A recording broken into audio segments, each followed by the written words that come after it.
अस्सलामुअलैकुम नाज़रीन, मैं हूं नाइला भट्टी और आप देख रहे हैं GHN न्यूज।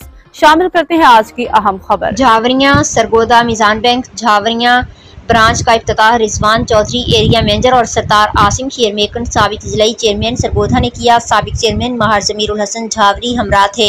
इफ्तिताही तकरीब में उलमा इकराम और मुअज़्ज़िज़ीन इलाका की कसीर तादाद मौजूद थी। मौलाना मुदस्सर महमूद अशरफी खतीब जामे अशरफिया कालरा कैंपस ने इस्लामी बैंककारी निज़ाम पर रोशनी डाली, जबकि एरिया मैनेजर रिजवान चौधरी ने कहा कि मिजान बैंक का इफ्तिताह करके इलाका झावरियां में इस्लामी बैंककारी का आगाज़ कर रहे हैं। सार्फिन की लेन देन के लिए हमारी आसान परेशानी से पाक और तेज़ तरीन बैंकिंग निज़ाम दस्तयाब होगा।